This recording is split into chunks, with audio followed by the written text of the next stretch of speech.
O sossego era a última coisa que se respirava na pequena vila encravada nos arredores de Cristalina, em Goiás. E Henrique percebeu isso logo nos primeiros dias. Ele chegou ali com a roupa do corpo, um cavalo magro que já vira tempos melhores, e um olhar que misturava a esperança de um recomeço com a desconfiança de quem já fora muito castigado pela vida. Aos 30 e poucos anos, com a barba por fazer e as mãos calejadas, ele herdara um pedaço de terra esquecido de um tio-avô e via ali a sua última chance de fincar raízes, de plantar, criar uns bichos e talvez um dia ter uma casinha com varanda e paz. Mas a paz daquele lugar era uma casca fina, pronta para quebrar ao menor toque. Ele sentia isso no silêncio pesado que caía sobre a praça quando certos nomes eram mencionados, nos olhares que desviavam para o chão e principalmente na figura que parecia ser dona até do ar que as pessoas respiravam: o Coronel Freitas. Dono da maior fazenda, da maioria das terras e, como diziam os mais velhos em sussurros, dono também da coragem do povo. Henrique o viu pela primeira vez numa tarde quente. O coronel, um homem alto e gordo, de bigode grosso e olhos frios como pedra de rio, atravessou a praça montado em seu cavalo negro, ladeado por 2 capangas armados. O efeito foi imediato e assustador. As conversas cessaram. Os homens baixaram a cabeça e as mulheres fecharam as janelas. Era como se uma nuvem de tempestade tivesse coberto a vila, uma sombra que gelava a espinha.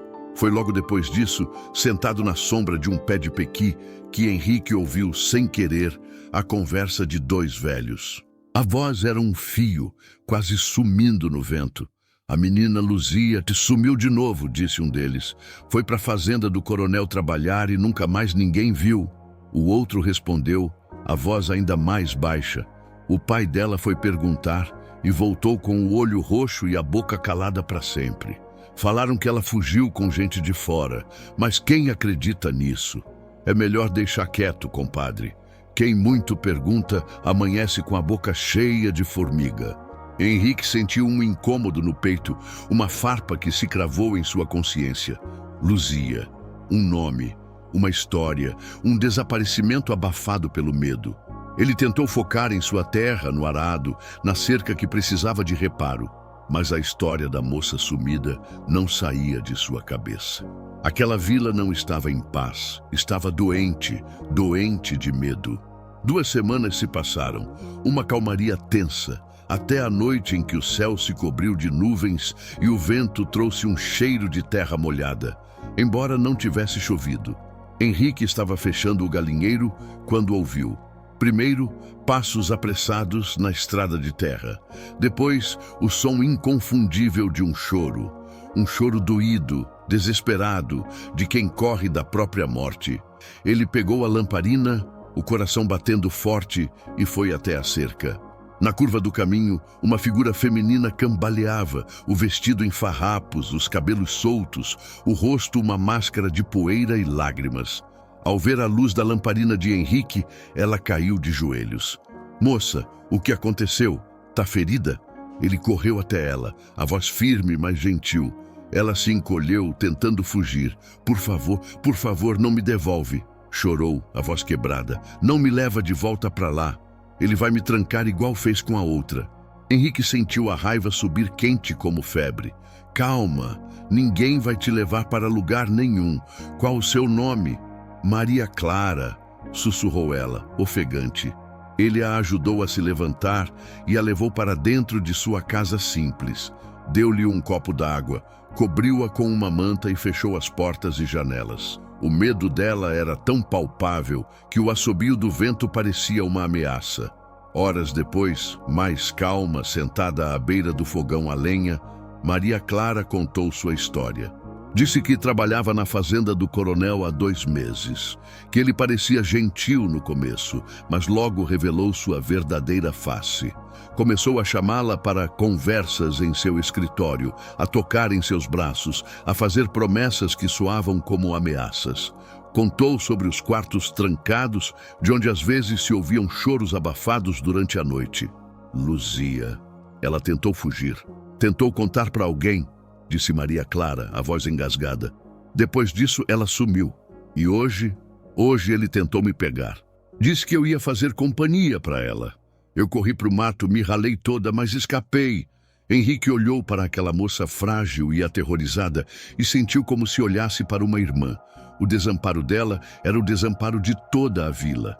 Você vai ficar aqui, disse ele com uma firmeza que nem sabia possuir. Ninguém vai te tirar da minha casa, e se ele vier, vai ter que passar por cima de mim. Maria Clara chorou de novo, mas pela primeira vez em muito tempo eram lágrimas de alívio. Naquela escuridão, enquanto lá fora a vila dormia seu sono intranquilo, Henrique fez um juramento silencioso. Não seria mais um espectador. Se ninguém mais tinha coragem, ele teria. Ele enfrentaria o Coronel Freitas e devolveria a voz àquela gente. Nem que tivesse que enfrentar o próprio diabo com as mãos nuas. A tempestade estava armada e ele seria o raio que a faria desabar. A primeira manhã de Maria Clara na casa de Henrique nasceu diferente de todas as outras de sua vida. Pela primeira vez em meses, ela não acordou com o som do sino da fazenda ou com os gritos do capataz, mas com o cheiro de café fresco e o som suave de um pilar de madeira sendo fincado na terra. Assustada, correu para a janela e viu Henrique, já sem camisa e suado, sob o sol nascente, consertando um pedaço da cerca que o tempo havia derrubado. Ele não trabalhava com a pressa de um empregado, mas com a calma de um dono, cada movimento deliberado, cada martelada firme e precisa. Aquela imagem, a de um homem construindo uma barreira física entre ela e o mundo lá fora, trouxe a Maria Clara uma sensação de segurança que ela não sentia desde a infância. Ela saiu do quartinho dos fundos, ainda tímida, e encontrou sobre a mesa da cozinha uma caneca de café e um pedaço de broa de fubá. Um bilhete simples ao lado, escrito com uma letra forte e um pouco torta, dizia: "Coma, precisa de força." Naquele gesto, ela entendeu que não era uma prisioneira, mas uma protegida. A casa de Henrique era humilde, com chão de terra batida em alguns cômodos e de cimento queimado em outros, paredes de adobe e um telhado que prometia goteiras na próxima chuva forte. Mas era um palácio comparado ao quartinho dos fundos da senzala moderna do coronel. Ali havia silêncio, mas não era o silêncio do medo, era o silêncio da paz. Enquanto Henrique trabalhava do lado de fora, Maria Clara cuidava do interior.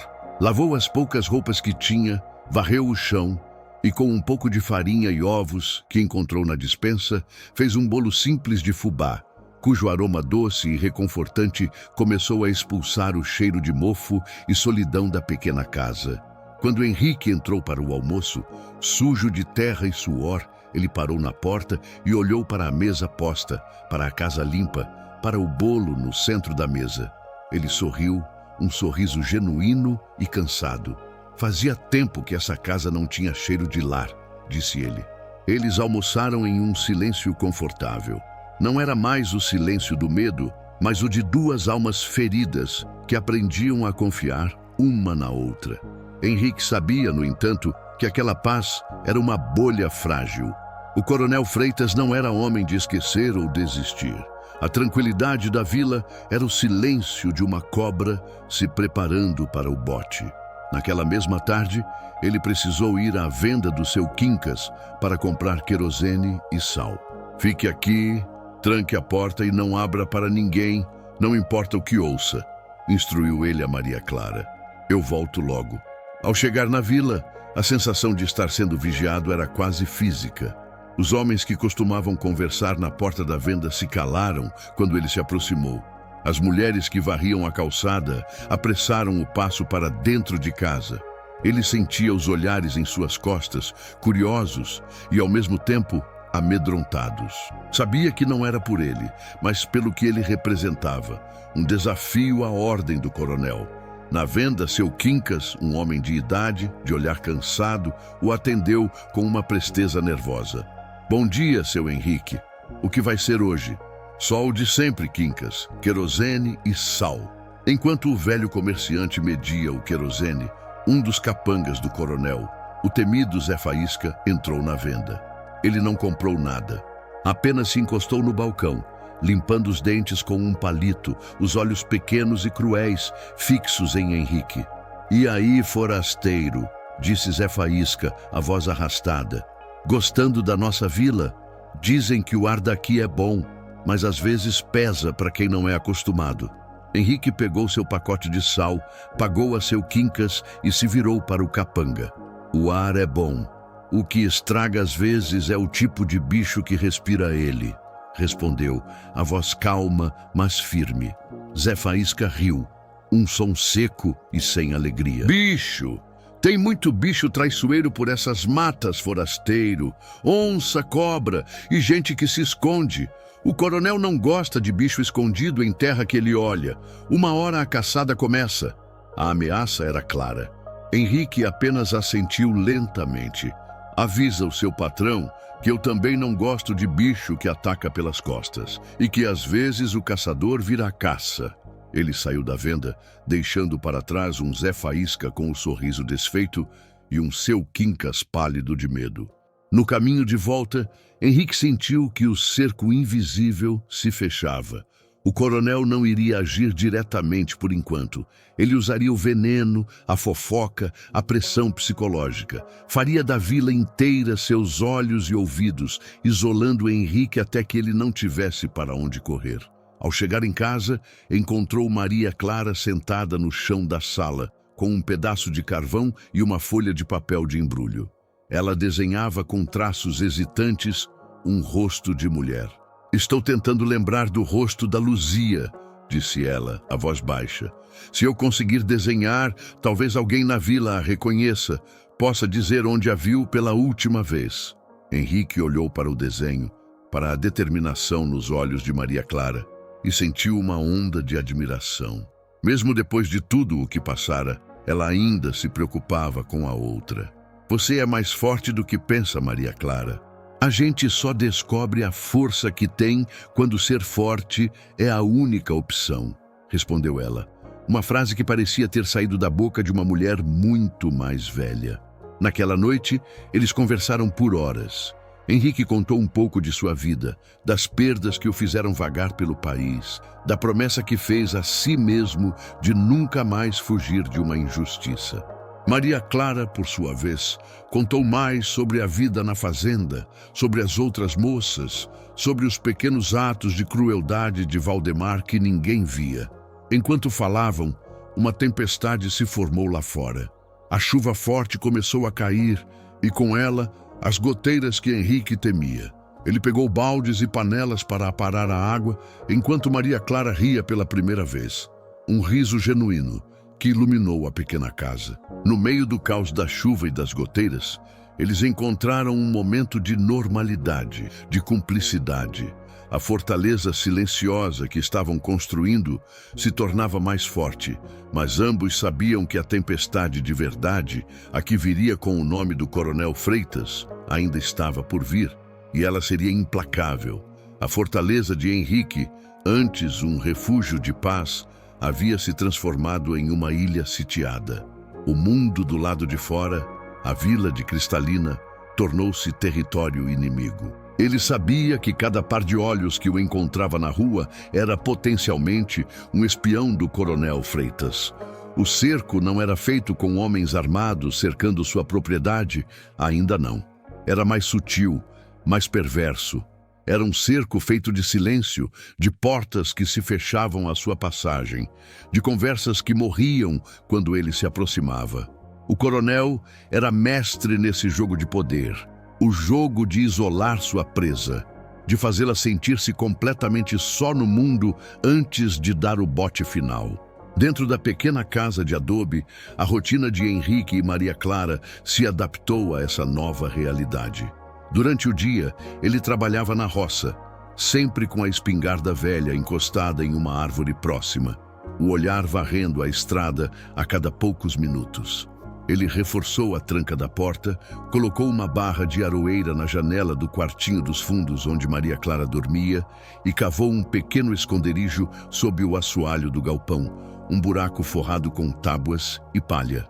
Se eles vierem e eu não estiver aqui, é para cá que você corre, disse ele mostrando o local a ela. Fique em silêncio absoluto, não importa o que aconteça. Maria Clara, apesar do terror que a lembrança do coronel ainda lhe causava, começava a encontrar uma nova força.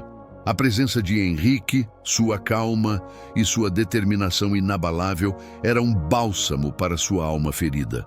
Ela transformou a casa em um lar. Cuidava da pequena horta, preparava refeições quentes e saborosas com os poucos ingredientes que tinham e remendava as roupas gastas de Henrique com uma habilidade que aprendera com a mãe. Em uma tarde, enquanto ele limpava sua espingarda na varanda, ela se aproximou com uma xícara de garapa quente. Você não pode lutar contra ele sozinho, Henrique, disse ela, a voz baixa, mas firme. Ele é o dono de tudo, da lei, da coragem das pessoas. Henrique olhou para as próprias mãos, calejadas e sujas de terra. Eu sei, Maria Clara. Sozinho, eu sou só um homem teimoso esperando a morte, mas não estou mais sozinho. Eu tenho você e a sua história, a da Luzia, a de tantas outras. Essa história é a nossa munição. Preciso apenas encontrar quem tenha coragem de me ajudar a carregar a arma. A oportunidade de testar a coragem da vila veio 3 dias depois. Henrique precisava comprar sal e fumo de rolo. Deixou Maria Clara trancada em casa com instruções claras e cavalgou até o centro da vila. A atmosfera era gélida. Ao entrar na venda de seu quincas, encontrou Zé Faísca, o capanga do coronel, encostado no balcão, afiando uma faca com uma pedra de amolar. O som do aço na pedra era a única coisa que quebrava o silêncio. Olha só quem apareceu, o valente, disse Zé Faísca, sem erguer os olhos da faca. O coronel manda um recado. Ele disse que está sentindo falta de uma das crias dele. Uma moça tinhosa de nome Maria Clara. Disse também que gente que esconde o que é dos outros costuma ter o sono muito leve mesmo.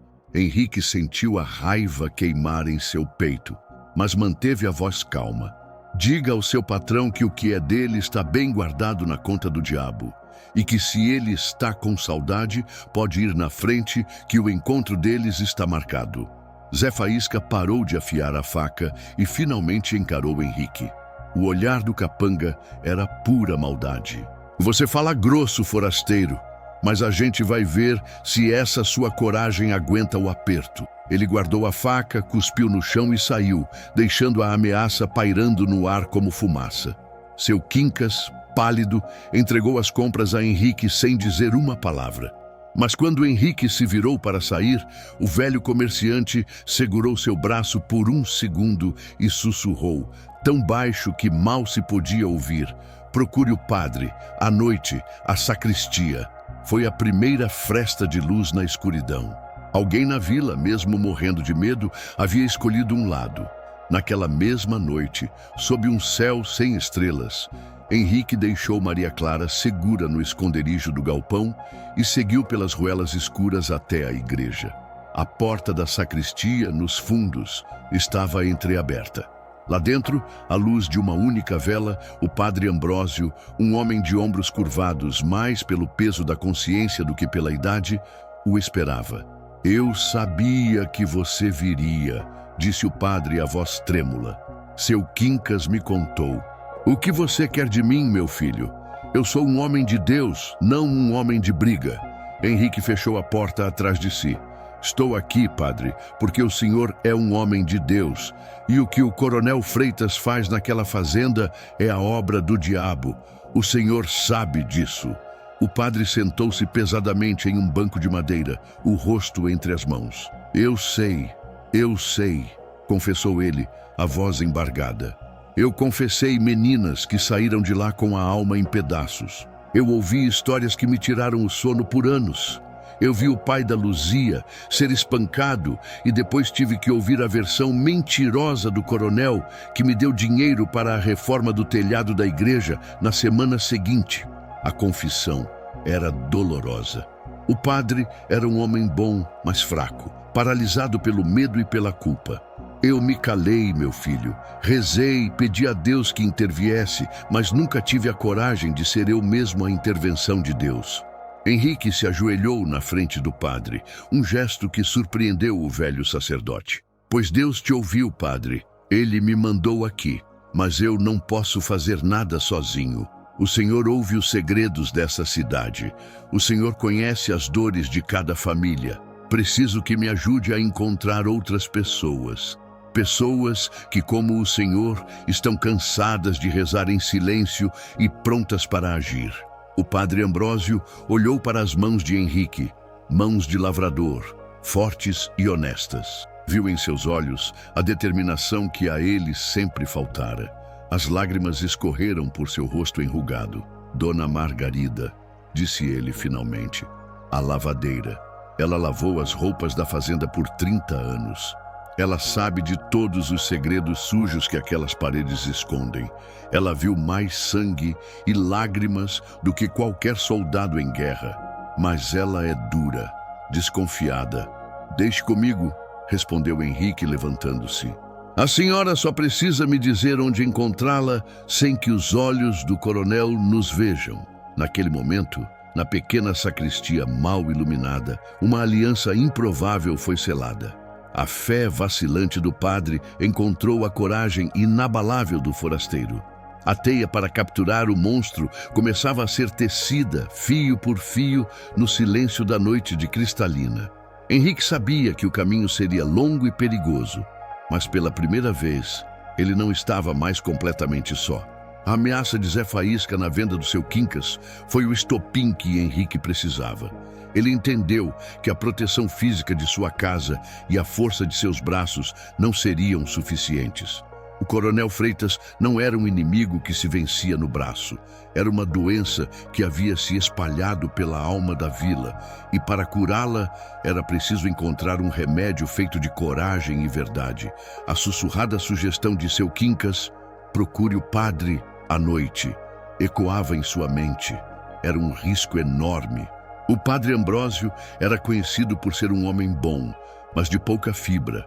Alguém que preferia acender uma vela para o santo a enfrentar o demônio em pessoa. Mas era a única pista, a única porta entreaberta em uma muralha de medo. Na noite seguinte, Henrique preparou tudo com cuidado. Deixou Maria Clara segura no esconderijo do galpão, com água e uma lamparina apagada. Eu posso demorar, mas eu volto, disse ele. E o olhar dela, embora assustado, era de total confiança. Ele não foi a cavalo. Foi a pé, cortando caminho por picadas no mato, evitando a estrada principal. Chegou à igreja de Cristalina por trás, como uma sombra. A pequena porta da sacristia estava, como seu quincas havia indicado, apenas encostada.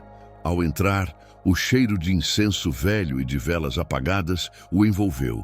À luz trêmula de um candeeiro, o padre Ambrósio o esperava, sentado em um velho banco de madeira, o terço deslizando por entre seus dedos ossudos. Eu sabia que viria, disse o padre, a voz um sussurro cansado.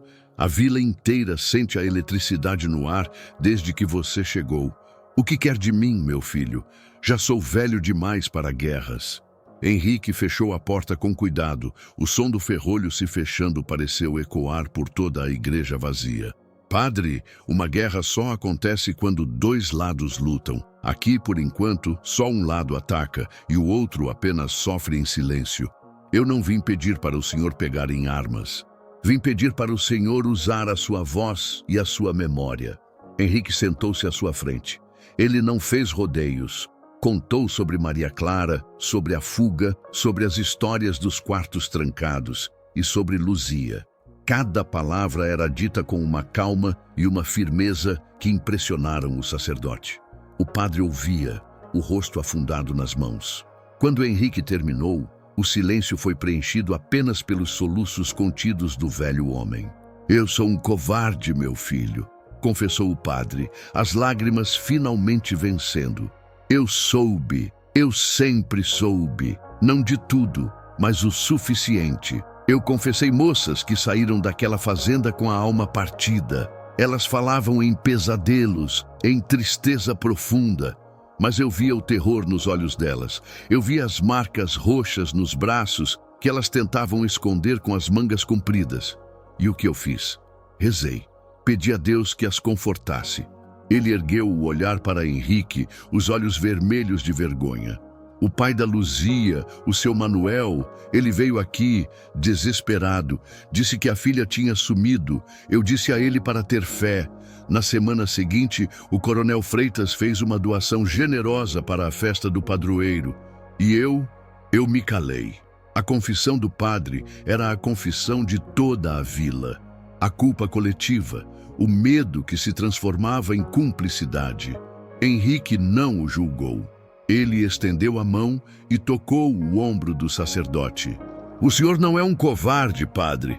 O senhor era um homem sozinho e com medo, como todos os outros. Mas agora o senhor não está mais sozinho. E eu não estou pedindo que lute a minha luta. Estou pedindo que lute a luta de Deus. A justiça é uma forma de oração. O padre Ambrósio pareceu encontrar uma nova força naquelas palavras. Ele enxugou as lágrimas. O que precisa? Informação, respondeu Henrique. Nomes, datas, histórias. Preciso de alguém que conheça os segredos desta vila, alguém que seja respeitado, mas que também seja invisível aos olhos do coronel. O padre pensou por um longo momento. Dona Margarida, a lavadeira. Ela lavou as roupas da família Mendonça por mais de 30 anos. Viu a mãe do coronel morrer, viu o coronel crescer e se tornar o monstro que é hoje. Ela lavou os lençóis de todas as moças que passaram por aquela casa. Se existe uma alma em Cristalina que conhece a cor da sujeira do coronel, essa alma é a de Margarida. Mas ela é uma fortaleza, fechada, desconfiada, dura como a pedra que usa para bater a roupa no rio. Onde a encontro? Perguntou Henrique. Ela não vem mais à vila. Mora numa casinha isolada perto da cachoeira, a 2 léguas daqui. O coronel a aposentou com uma pequena pensão para garantir seu silêncio. Ir até lá é perigoso.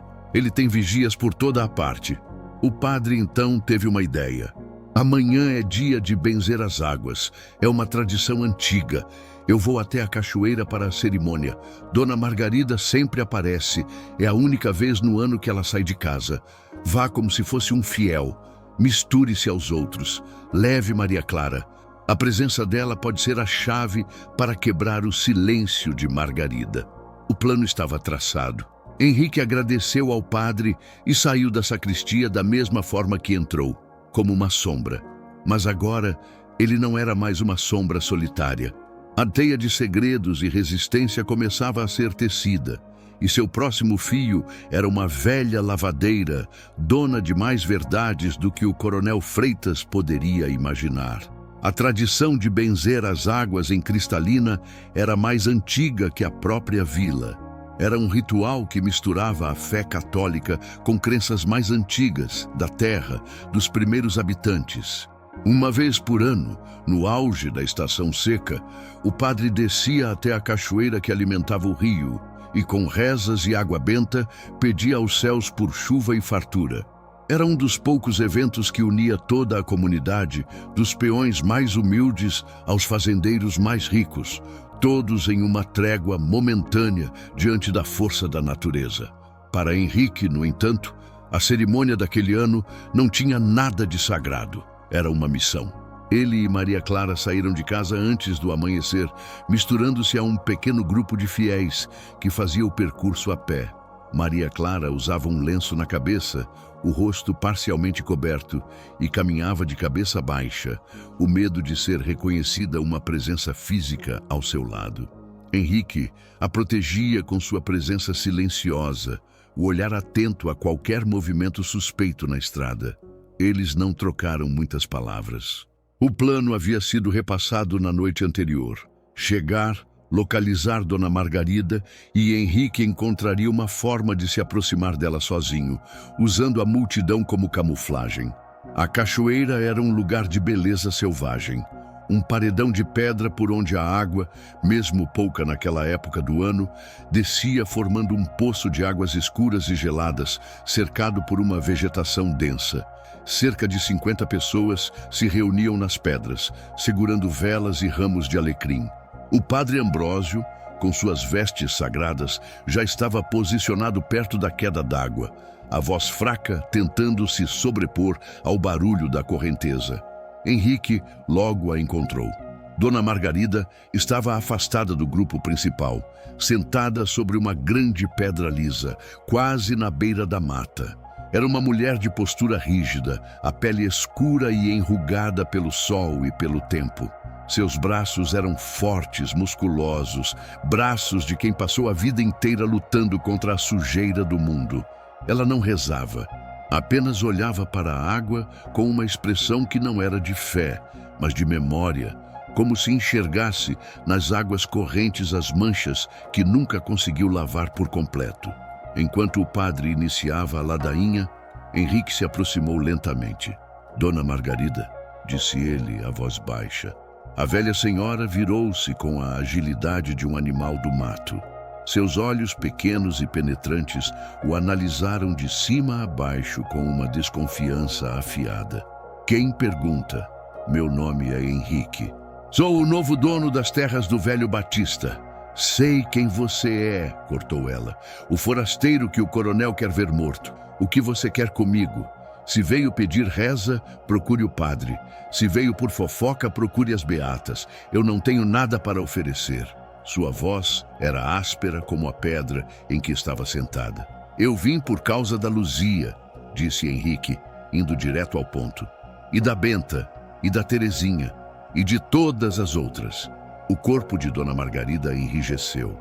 Uma faísca de algo que parecia medo, ou talvez raiva, brilhou em seus olhos. Não sei de quem está falando. São nomes que o vento carrega, e o vento aqui não traz coisa boa.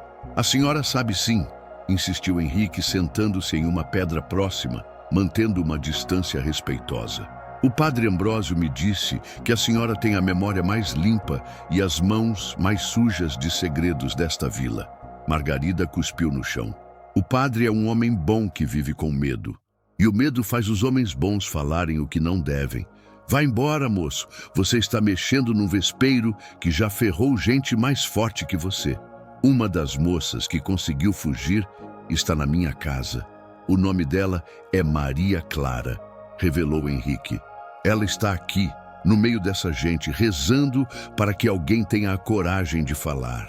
Pela primeira vez, a máscara de dureza de Margarida vacilou. Seus olhos varreram a multidão, procurando. Henrique fez um sinal discreto na direção de Maria Clara, que naquele momento ergueu o rosto e olhou na direção deles. O encontro de olhares entre a velha lavadeira e a jovem fugitiva durou apenas um segundo, mas foi o suficiente. Margarida viu em Maria Clara o reflexo de todas as outras. O mesmo medo, a mesma dor, a mesma centelha de esperança. O que você quer que eu faça? Perguntou ela, a voz agora um sussurro rouco.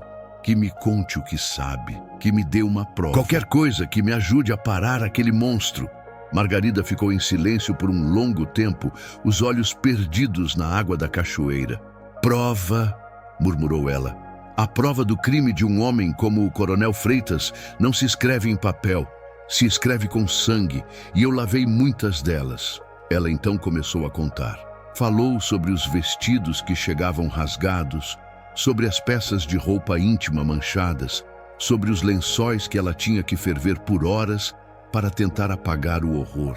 Contou sobre a noite em que Luzia foi levada para a casa grande e na manhã seguinte encontrou o vestido que a moça usava jogado no fundo do cesto de roupa suja, com um pequeno rasgo perto do ombro e uma única mancha escura, quase preta. Ele mandou queimar tudo, disse que a moça tinha fugido e levado as roupas boas, mas eu conhecia aquele vestido. Luzia tinha bordado uma pequena flor, uma sempre viva na barra.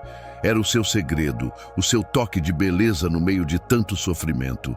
Os olhos de Margarida se encheram de lágrimas, as primeiras que Henrique havia derramar. Eu não queimei tudo, Guardei um pedacinho do bordado.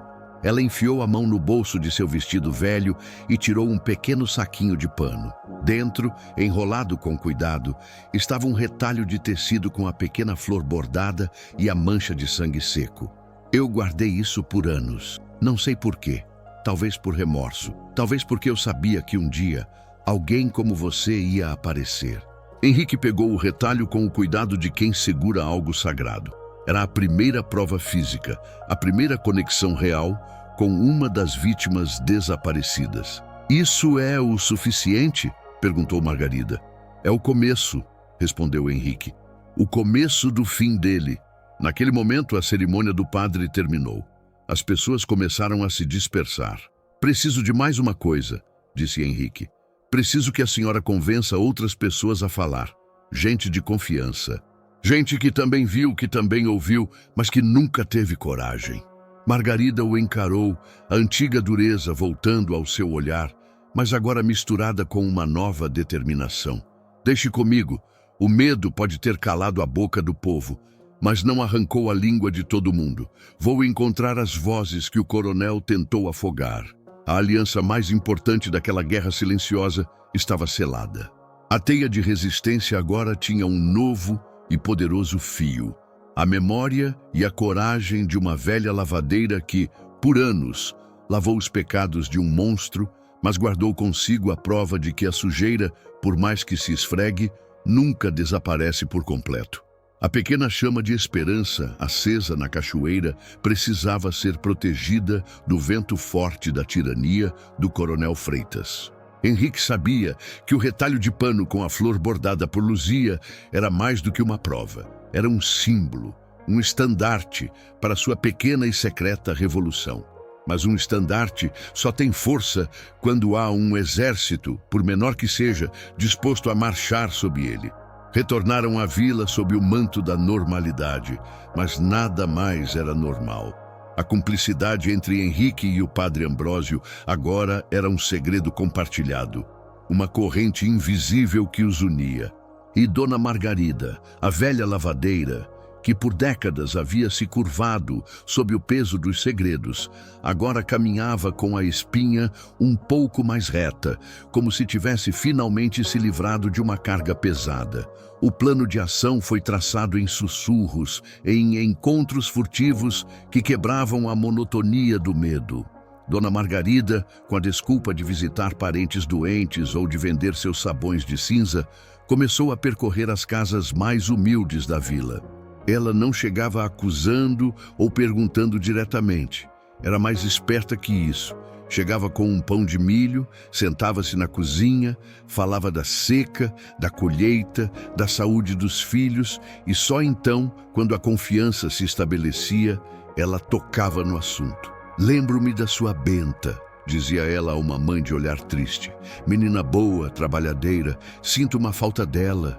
Tinha um vestido florido que ela gostava tanto. Lembro de ter lavado ele na semana em que ela viajou.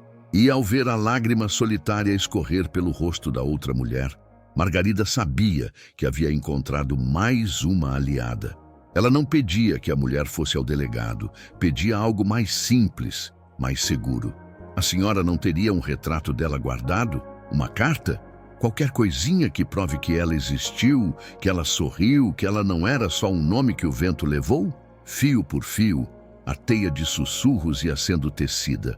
Uma mãe entregou uma pequena foto 3x4 amarelada. Outra, uma presilha de cabelo que a filha havia deixado para trás. Um pai, um homem de mãos grossas e coração partido, entregou a única carta que a filha lhe escrevera da fazenda. Uma carta cheia de palavras alegres, mas com uma frase no final que ele nunca entendera. Reze por mim, meu pai, pois o paraíso aqui tem um anjo mau. Enquanto Margarida coletava as memórias, Henrique e o padre Ambrósio trabalhavam em outra frente. O padre, usando seu acesso aos livros de registro da paróquia, começou a levantar as datas de batismo e crisma de todas as moças desaparecidas. Ele comparava essas datas com os períodos em que elas supostamente haviam fugido ou ido embora para a cidade grande. Um padrão começou a surgir. Todas desapareciam poucos meses após completarem 16 ou 17 anos, e quase sempre após a época da colheita, quando a fazenda do coronel recebia mais dinheiro e ele dava grandes festas. Henrique, por sua vez, focava em reunir provas materiais. Passava as noites em claro, estudando um mapa improvisado da região que desenhara em um pedaço de couro.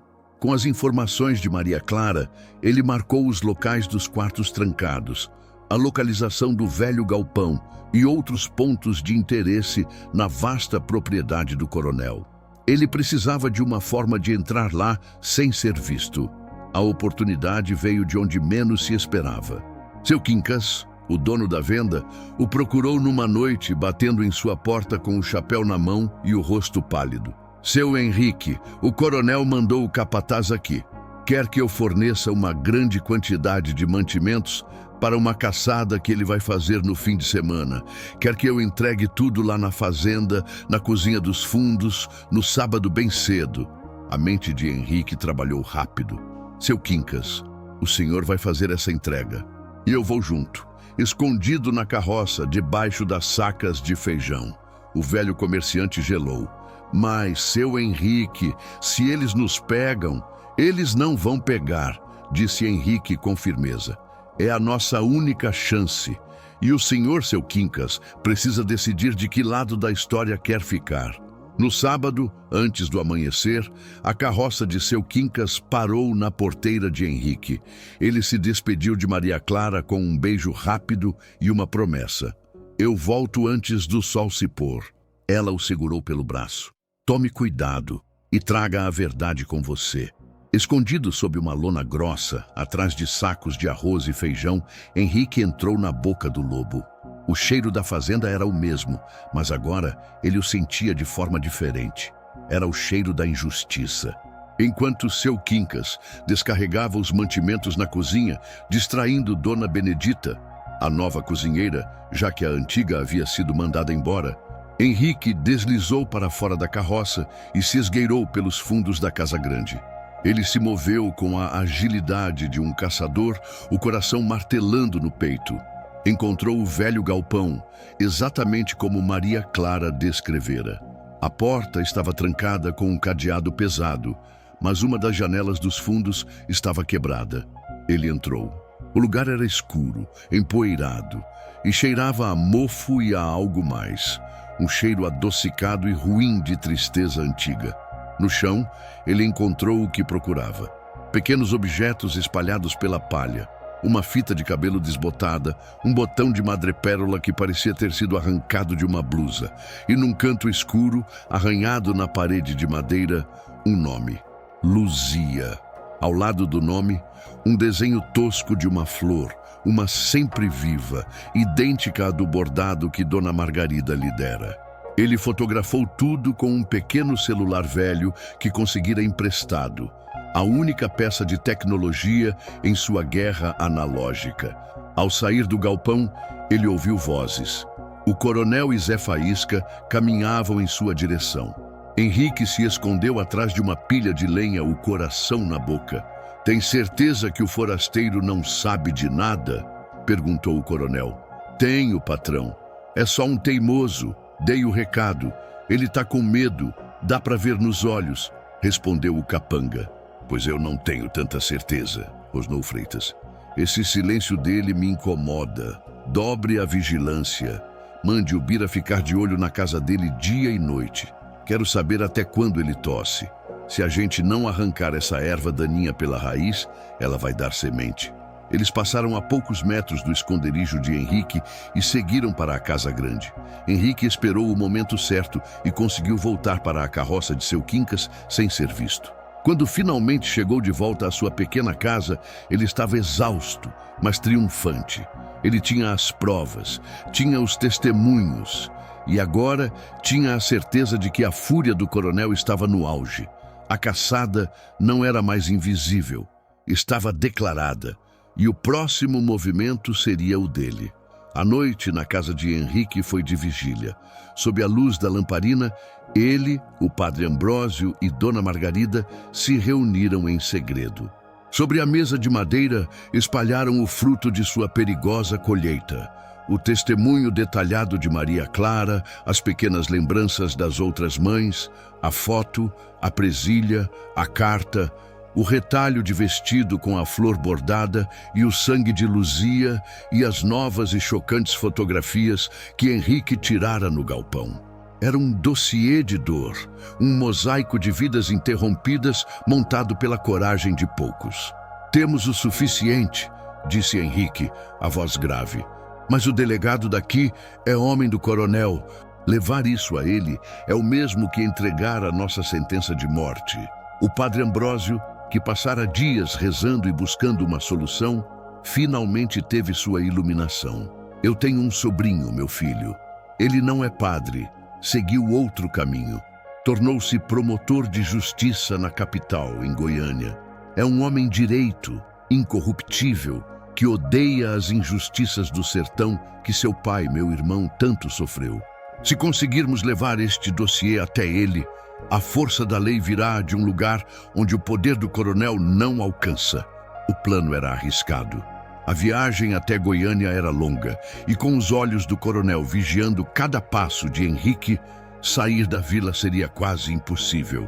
Eu vou, disse Henrique sem hesitar. Saio de madrugada a cavalo cortando pela serra. Eles não vão me esperar. Mas a paranoia de Freitas era mais rápida que seus planos. Na manhã seguinte, antes que Henrique pudesse iniciar sua jornada, a verdadeira face do poder do coronel se revelou. 2 viaturas velhas e empoeiradas da polícia local pararam em frente à casa de Henrique. Delas, desceram o delegado Borges, um homem de barriga grande e olhar subserviente, acompanhado por Zé Faísca e Bira, os capangas, agora agindo com a autoridade da lei. Henrique Batista, gritou o delegado, tenho um mandado de busca e apreensão. Estamos investigando o roubo de um gado valioso da fazenda do coronel Freitas e temos uma denúncia de que o senhor é o principal suspeito. Era a armadilha final. Uma acusação falsa para justificar a invasão de sua casa, a prisão de Henrique e, consequentemente, a captura de Maria Clara. Isso é um absurdo. Eu não roubei nada, protestou Henrique, parando na porta, bloqueando a entrada. Saia da frente ou será preso por obstrução, ameaçou o delegado. Maria Clara, que estava escondida no galpão, ouviu a comoção e sentiu o pânico sufocá-la. Era o fim. Eles haviam sido descobertos. Enquanto o delegado e os capangas se preparavam para invadir a casa, um som diferente cortou o ar. O som de um motor potente aproximando-se em alta velocidade pela estrada de terra. Uma caminhonete preta, moderna e com vidros escuros, freou bruscamente atrás dos carros da polícia. Dela, desceram 4 homens de terno. O que estava no comando, um homem de meia idade, de olhar sério e postura imponente, caminhou até o delegado local. Delegado Borges, se não me engano, disse o homem, sou o promotor de justiça Afonso Pena, da capital. E esta é uma operação oficial do Ministério Público. O queixo do delegado Borges caiu. O sobrinho do padre Ambrósio. O padre, temendo que Henrique não conseguisse fazer a viagem, havia enviado um telegrama urgente na noite anterior, um pedido desesperado de ajuda. Promotor, o que o senhor faz aqui em Cristalina? Gaguejou Borges. Vim investigar uma série de denúncias graves contra um cidadão desta comarca, um tal de Coronel Freitas, e pelo que vejo, cheguei em boa hora, disse o promotor Afonso, olhando para a cena.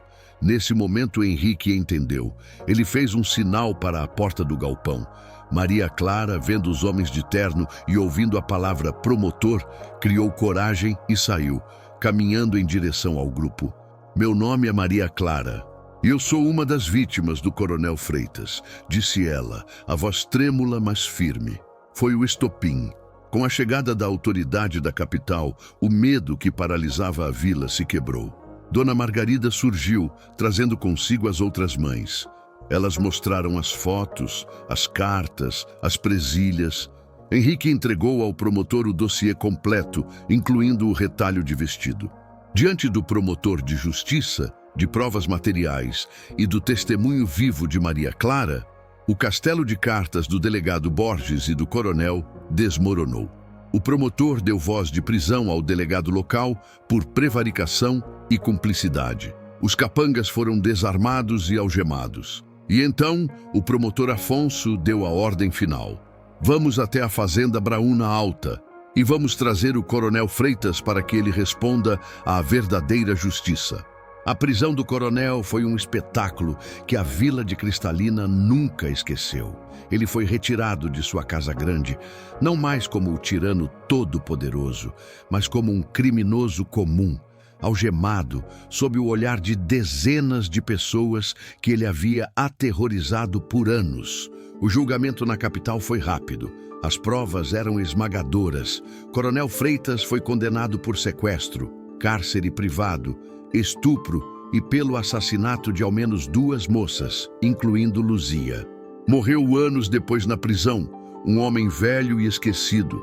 A fazenda Braúna Alta foi desapropriada e transformada em uma cooperativa agrícola, gerida pelas próprias famílias que antes eram exploradas ali. 1 ano depois, Henrique e Maria Clara se casaram na pequena igreja da vila, agora reformada e cheia de flores. A festa foi na Praça Central, com música, comida e, acima de tudo, risadas livres. Eles construíram sua casa na terra que Henrique herdara, uma casa com a varanda e o sossego que ele tanto sonhara. Tiveram filhos que cresceram ouvindo a história de como um homem sozinho, com a ajuda de um padre medroso, uma lavadeira corajosa e uma jovem que sobreviveu ao inferno, conseguiu trazer a justiça e a liberdade de volta para um lugar que havia se esquecido do que era ter esperança.